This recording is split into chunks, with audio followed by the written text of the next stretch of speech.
இருக்கிற தருணங்களை நம்முடைய வாழ்க்கையில சத்துருவான நினைச்சான் கொண்டு வர ஆண்டவர் விட்டு நம்முடைய பார்வை விளக்கும் போது, இயேசுப்பா விட்டு நம்முடைய பார்வை விளக்கும் போது, நம்முடைய வாழ்க்கையில அநேக நேரங்கள்ல சில முடிவுகளை எழுத பிசாசான அநேக விதத்துல யுத்தம் பண்றான். புரியுதுங்களா? ஆனா சோத்திரம், நம்மளோட ஆண்டவர் எந்த சூழ்நிலையில் நம்மளை கைவிடக்கூடியவர் இல்ல. நம்மளை கரத்தை பிடிச்சவர் என்ன செய்ய மாட்டார், கைவிடவே மாட்டார். நம்ம என்ன செய்யணும், விசுவாசத்தை பயப்படாதே. ஆண்டவர் சொல்றார், பயப்படாதே, விசுவாசம் உள்ளவளாயிரு, விசுவாசம் உள்ளவனாயிரு. நம்ம விசுவாசத்துக்குள்ள இருக்கும் போது சத்துரு நம்மளை மேற்கொள்ள முடியாது. சத்துருவை பார்த்து நம்ம பிசாசை பார்த்து பேசணும், நான் இயேசு கிறிஸ்துவினுடைய இரத்தத்தினால நீதிமான் ஆக்கப்பட்டவன், இயேசு கிறிஸ்துவினுடைய இரத்தத்தினால நீதிமான் ஆயிருக்கேன். எந்த வல்லமை உன்னுடைய, எந்த போராட்டம் உன்னுடைய, எந்த அம்புகளும் என்னை மேற்கொள்ளாது, என்னை மேற்கொள்ள முடியாது. தேவ ஆவியானவர் ஏமால இருக்கிறார், பரிசுத்த ஆவியானவர் ஏமால இருக்கிறார். நான் குறைவுள்ளவன் தான்.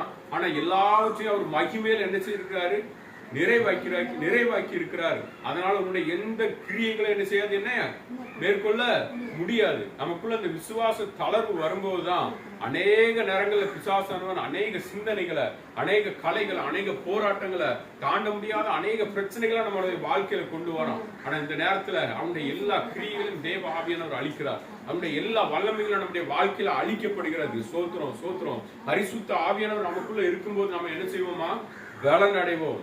சொல்லுங்க, பலன் அடைவோம். எதுக்கு பலன் அடைவோம், ஏன் பலன் அடைவோம்?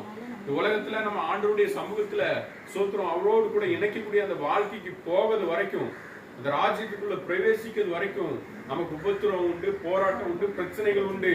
ஆனா பரிசுத்த ஆவியானவர் நமக்கு என்ன கொடுக்கிறாரு, பலனை கொடுக்கிறார். சொல்லுங்க, பலனை கொடுக்கிறார். அவருக்கு பேர் என்ன, அவர் பலனடை பண்ணுகிறவர்.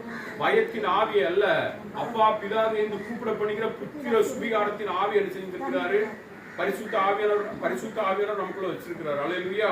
ஆண்டவர் அப்பா பிதாவை என்று கூப்பிட பண்ணுகிற புத்திர சுவிகாரத்தின் ஆவியை நமக்குள்ள வச்சிருக்கிறார். அல்லேலூயா.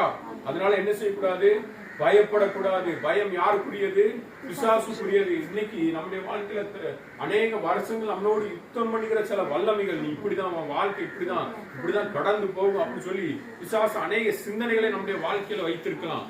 ஆனா இன்னைக்கு அதை உடைக்கிறோம். நமக்கு அந்த அதிகாரத்தை ஆண்டவர் கொடுத்திருக்கிறார், நமக்கு அந்த வல்லமை ஆண்டவர் கொடுத்திருக்கிறார். அல்லேலூயா, அல்லேலூயா.